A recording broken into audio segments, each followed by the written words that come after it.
Hi there, my name's Jamie Humphries and I'd like to welcome you to this Lick Library Dire Straits DVD.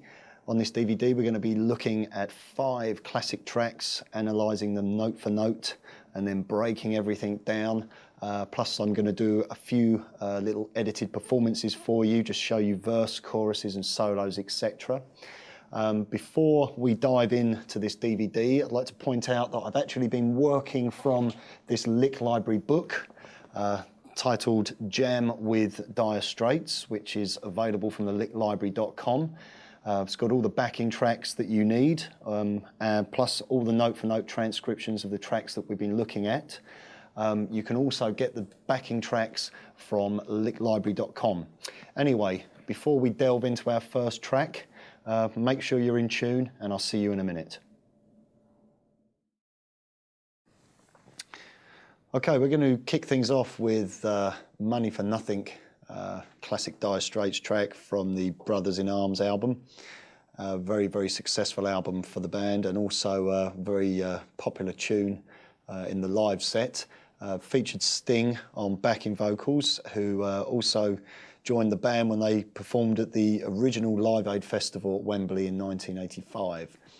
The beginning of the song features lots of keyboard pads and washes with vocals underneath. Then we have the drum fills, and there's one little guitar fill that we'll look at before we enter into the main riff.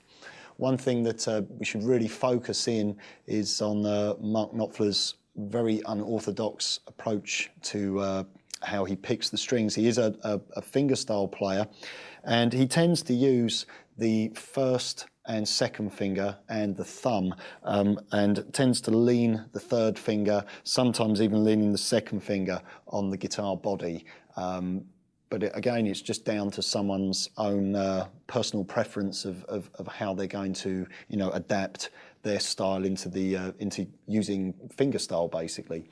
I've played this tune many times at gigs, and I must confess, when I play it holding a pick with my thumb and first finger, and then I use my other fingers. Part of my own individual style as a guitar player is that I use a lot of hybrid picking anyway, so I just integrate using the pick. So there's no rules with it. It won't work if you use the pick. On its own, you will actually have to grab at the strings. Another thing also to talk about is the guitar tone itself. Now, this track features an overdriven tone, was played on a Les Paul, and also has a wah-wah pedal just set half open, so you're getting a very, very nasally kind of tone. What I've dialed in for the tutorial was just a light overdriven sound, and we boosted a few of the mid-range frequencies just to give it a slightly more nasally tone, but we'll experiment with the wah-wah pedal once we go for the playthrough. Just a note about the riff itself as well.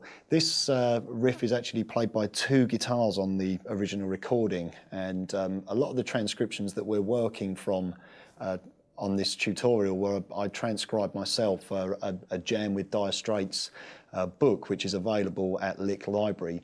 And when I transcribed the book, it was panning it from one side to the next on the headphones. You could really hear the individual parts going on, but when you get the pan control bang in the middle, it just sounds like one part. So it's basically just really 2 riffs, but there are lots and lots of variations on it. So I'm going to talk through the variations for you and show you some of the extra licks that go on, but then it's up to you to take this and just turn it into your own thing.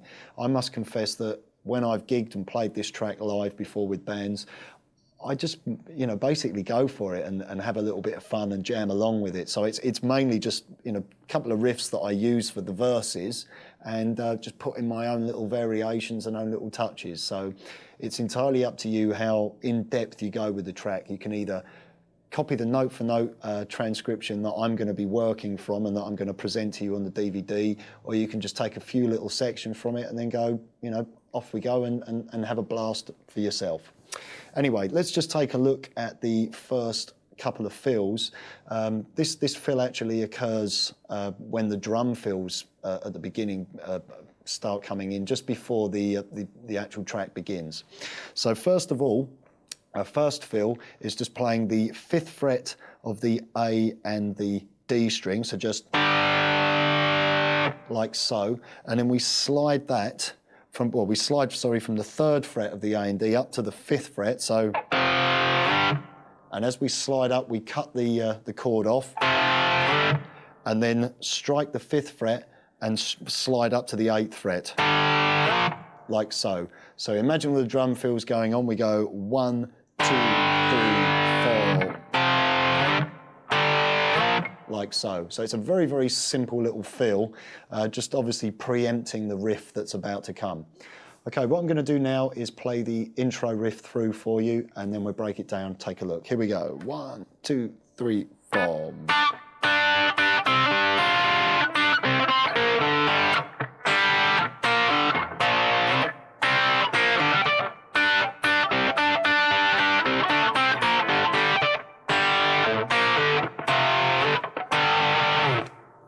Okay, worth mentioning that this, the actual makeup of this riff is very, very similar to the likes of Smoke on the Water and Burn by Deep Purple. It's basically using chords formed around the G minor pentatonic scale. We can actually take the scale and double the notes up on pairs of strings.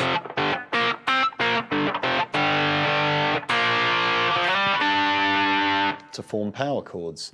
That's the basic approach to how this riff was written. We start off by playing the G5 power chord, 5th fret of the D and 7th fret of the G. We play that 3 times. We then drop back to the 5th fret of the D and the G, then add our 3rd finger again on the 7th fret G, so.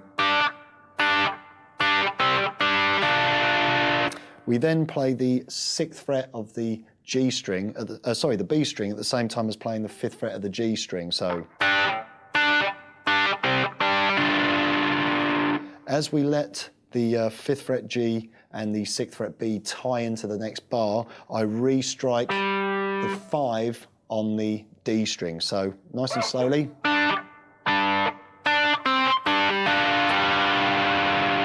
We then play our original little power chord, then down to the 5th fret D and G, then down to the 3rd fret D and G, then we play an open D, and then strike the open D and G.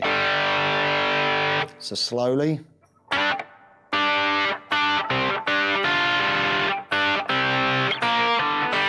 Like so. One more time.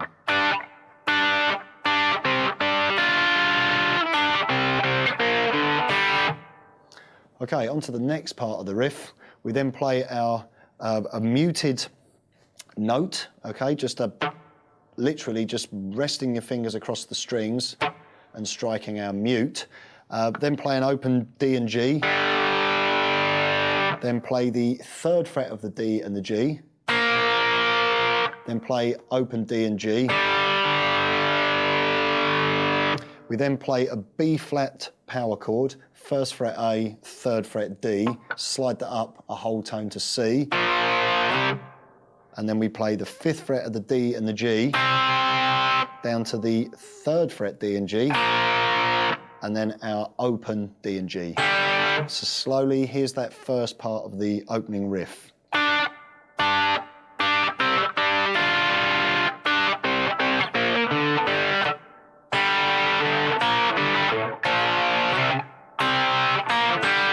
Okay, once you start to speed it up, it makes a lot more sense, and it's also very important to remember that even I'm telling you to play a muted note, that is so important to the rhythm and the kind of the groove of the riff, to actually have that very syncopated, when the chords come in on the offbeat, but we're actually helping the groove along by, almost slapping the strings, getting these very, rhythmic sounds.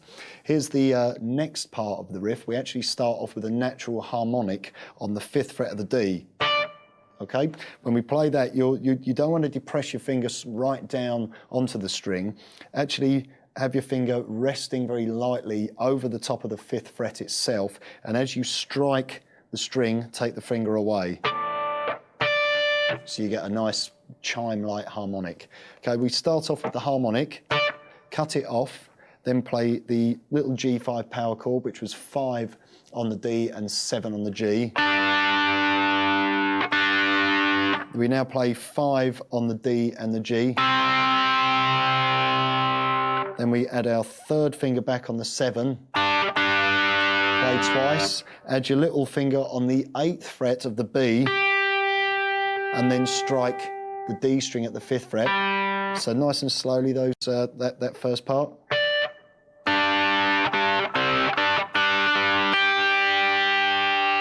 Okay, a little bit of a stretch there. Don't worry about the notes, blending into each other. That's, the sound that we're trying to achieve here. Once we've added our 8 on the B string, we then play 5 on the D and the G, add our third finger back on the 7, then back to the 5 on the D and G, down to the 3, and then play the open D and G twice. And then we've got another natural harmonic on the 4th, okay, which sounds a little odd, but that's what he played. Play our next natural harmonic, then open D and G, then 3rd fret on the D and the G, pull off to open D and G, and then we play a power chord on the 3rd fret of the A and D, slide up to the 5th fret, and then re-strike again. Okay, so here's that last section nice and slowly.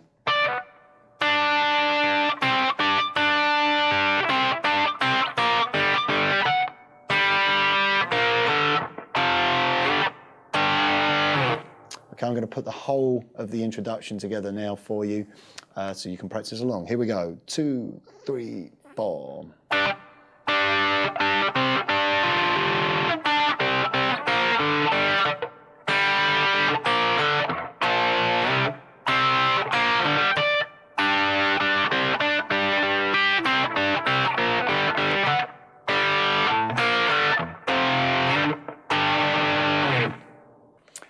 Okay, now we're into the next section of the introduction. This is with the whole band playing, and I'm going to play it through for you, and then we'll break it down. Here we go. 1, 2, 3, 4.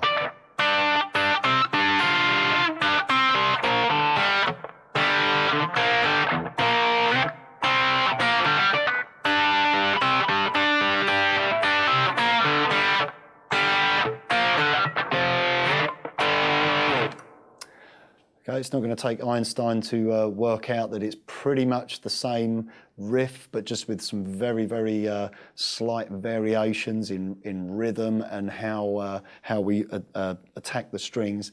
I just want to talk through this section for you because there is one reasonably important lick that occurs in here, which also reoccurs at various points throughout the track. We start off with our harmonic at the 5th fret. Once again, our little G5 power chord at the 5th fret of the D and the 7th fret of the G. Back down to 5, add the 3rd finger on the 7, then add our 2nd finger on the B at the 5th fret, the 6th fret, and then re-strike the 5th fret of the D, so then the 5 and 7, down to 5, then down to 3, open D, and then open D and G. So that's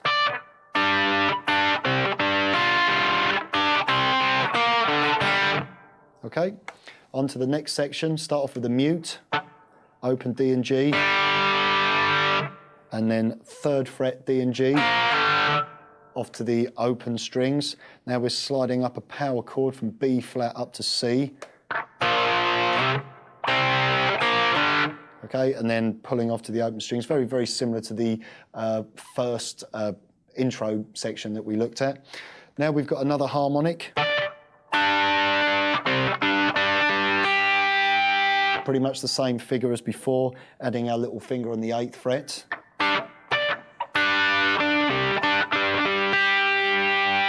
Now this is the important fill. We actually strike our G5 power chord, but pull off the 3rd finger so that we sound the 5th fret of the G. So that's going 7, 5 on the G, whilst retaining the 5 on the D string. Down to the 3rd fret D and G, and then open D and open G. A mute, open G and D, 3rd fret, D and G to open.